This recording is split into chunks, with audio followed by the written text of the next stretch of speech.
Hi friends, welcome to my channel Odia flavours by Madhu. आसतु आज बनैबा बैगण को आज केमती मसला देकर भाजुंट आसतु देखा। सब बेले तो आम बैगण गोटा भाजुंट, आज आम बैगण को अलग प्रकार भाजवा। एवं कौन करवा 10-12टा आम सुखिला लंका नहीं, सुखिला लंका को आम 10-15 मिनिट आगुरी पानी में पकईकी रखी पानी में पकईले कौन हम भल भाव भिजी जाइए, बाटा को बहुत सहज हम। एवं आम नहीं 15-20 कोला रसुण को भल भाव चोपा छड़ेकी आम नहीं। एवं ता सागर देदेबा किसी धनिया पत्र दे सारापर स्वाद अनुसार लुण देदेबा। लुण दे सारापर एवं देदेबा सोरिष तेल पाखापाखि 2-3 स्पून आधे आम देवा सोरिष तेल दे सारापर एवं देदेबा हल्दी पाउडर। आधे आउ किछि पानी आम पकेबा नहीं, खाली आम सोरिष तेल रे मसलाटा को पेस्ट करवा। यही बैगणर स्वाद ये मसला ही बढ़ेब, कहीं आम तेल रे बाटिचंती। तेल रे बाटिले कौन हम बैगणटा खाइबा को बहुत बढ़िया लगे। यही मसला जदि आम बैगण भाजुंट, बैगण बहुत टेस्ट लगे खाइबापी। मसला को भल भाव चिकन करके आम बाटी नहीं गले, बाटी नहीं सारापर मसला को आम साइड करदे। साइड कर सारापर एबे आम बैगण नहीं जाइए, पाखापाखि आम 5-6टा बैगण नहीं जाइए, बड़ बड़ पूरा फ्रेश बैगण नहीं। एबे कौन करवा बैगण को भल भाव धोईदबा। धोईकी या कौन करवा धोईदे, आगे गोटा धोईदे तापर आम बैगण को काटिबा।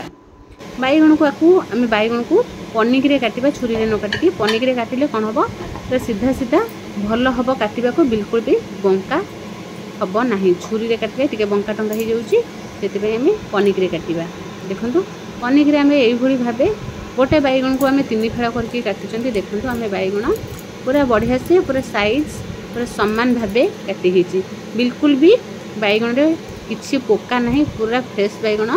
एबे कौन करवा बैगण को आम एमती कट करदे, मझिरू छोट छोट करके एमती काटिदेले बैगणर जितेबाला आम मसला लगेबा बैगणटा बहुत टेस्ट लगे खाइबापी। एमती आम मझिरू काटिदेले जितेबाला आम मसलाटा लगेबा बैगण भितर को मसला जीव, सेतबेले मसलाटा बैगण भितर बसले बैगणटा खाइबा को बहुत बढ़िया लगे। जो मैंने जदि बैगण को पसंद न करुवे खाइबापी, निहाती थर यही भावे जदि आम बैगण भाजिबा, छोट टू बड़ समस्त की बहुत बढ़िया लगे। एबे आम बैगण को देखो केते बढ़िया से आम एमती काटि नेले, सब बैगण को एमती आम काटिदबा। पूरा कमलिया कलिया, बिल्कुल भी ए मंजिया नहीं। मंजिया बैगण हेले खाइया को टिके भल लगे ना, पूरा कमलिया पूरा फ्रेश बैगण, बिल्कुल आदरे गोटे भी पोका आमर नहीं। एमती भावे आम सब बैगण को काटिदेले। देखो ये भावे आम बैगण को काटिदेले। एबे कौन करवा आम बाटिकी रखी मसला को एबे बैगण रे भल भावे लगेदेबा। आगे गोटे गोटे बैगण को भल भावे मसला को पूरा आम के बहलिया करके मसला देले खाइबा को बहुत बढ़िया लगे। देखो एमती आम घसी घसिकी गोटे स्पून साहाय्य चाहिए हाथ में भी दे पारे, एमती लगेदेले आम जो मझिरू काटिचंती बैगण भितर को मसला गले खाइबा को बहुत बढ़िया लगे। टिके मोटालिया कि मसला दबा, मोटा टिके मसला देले बैगणर माने फ्लेवरटा बहुत भल आसीबो। एमती आम लगेदेले सब पूरा सम्मान करके लगेदेबा। एमती आम सब बैगण को लगेबा। देखंतु बैगण बहुत बढ़िया देखा जाउची, जेमती देखा जाउची पूरा कणिया कणिया बैगण खाइबा को बहुत बढ़िया लगे। आपको पखाड़ भात सहित गरम भात सहित जहाँ दे खातु बहुत टेस्ट आसो। एमती आम आग पछ करके सब धेरे लगेदेबा। टिके मोटाड़िया कि मसला लगेबा। आ मसला को आम जो बंची जाइथिबो ताको रखिबा, तेल रे भाजिला बेले कौन हम मसलाटा छाड़ी जीवो। एबे देखंतु केते बढ़िया से पूरा आम मसला लगे दे साइला पर बैगण हमर केते बढ़िया देखाउची। एबे कौन करबा आम गोटे पैन को गरम करबा। पैन को आम गरम करके बसई देले, बसई दे साइला पर पैन को आम गरम होबा को छाड़ी देबा। गरम हो गला पर सेथिरे दबा सोरिष तेल दबा। सोरिष तेल 2 स्पून देखंतु दे देले, देकी तेल को आम टिके गरम होबा को छाड़ी देबा। तेल भल भाव टिके गरम हो गला पर एबे कौन करबा गैस को आम मीडियम रे रखिकी बैगण को भाजबा। कौन हम जदि आम हाई फ्लेम रे देदेबा मसला आमर पोड़ी जीव, बैगण खाइबा को बिल्कुल भल लगे ना। से आम गैस को मीडियम रे रखिकी बैगण को भाजबा। एबे सबू बैगण आम फास्ट भाजीदे ये तापर आम जी धरब से भाजवा ना पछरे आपको भाजवा। एबे कौन करवा आपको टे घोड़े देबा घोड़े देकी 1 ରୁ 2 मिनिट छाड़ीदे 2 मिनिट पर एबे बैगण को आम ओल्टे नवा। देखो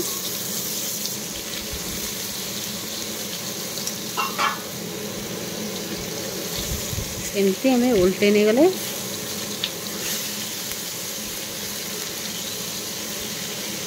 आपको कौन करवा एमती ओल्टे दे सारा पर देखो मसलाटा आमर भीतर पटू आम जो पछपट को ओल्टे देले जदि आम मसलाटा टे बाहरी जाए आम मसला रखीद एमती पछरे टिके लगेदेवा। मसला एमती चारिपटे लगेले बैगण बिल्कुल भी फिका फिका लगे ना खाइबा को।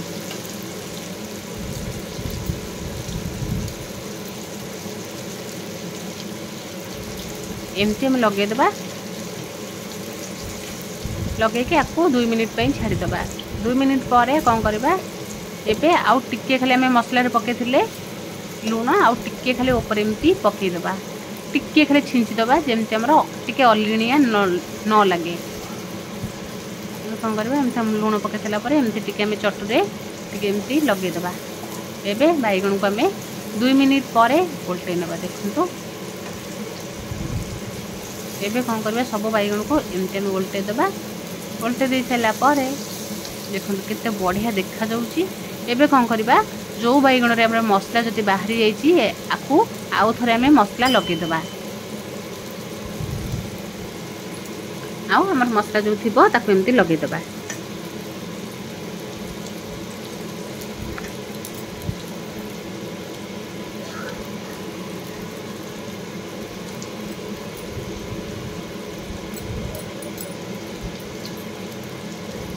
एमती लगेदेला कौन हम बैगण पुणी आम जो ओल्टेबा से पूरा बैगण पूरा कोटिंगटा रहिबो बिल्कुल भी आमको बैगण जो खाइबा फिका फिका न लगे।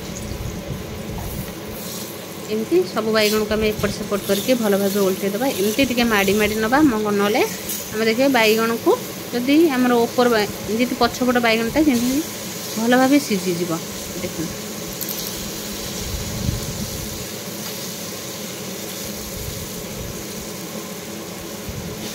एमती आपको भल भाव खड़िका धीरे दाबी देले कौन हम बैगणटा बढ़िया से पूरा सीझीज।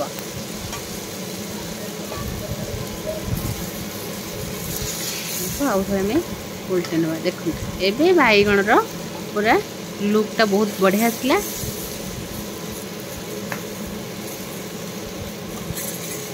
केते बढ़िया देखा जाउची।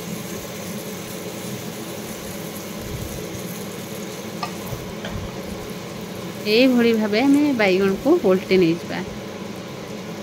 देखो एबे बैगण बिल्कुल भी आम मसलार जो कोटिंग देते बिल्कुल भी छाड़िला ना। एबे आमर देखो बैगण बढ़िया से पूरा सीझी जाइए पूरा सीझी जाइए। आपको कौन करवा गैस को सिम करके बैगण को प्लेट को काढ़ी नवा।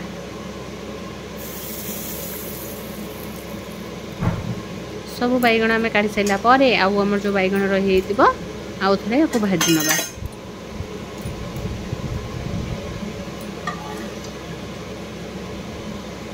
एबे देखो आम केते बढ़िया से पूरा बैगण भजा पूरा रेडी हो कौन करवा एमती आम प्लेट को सजे नवा।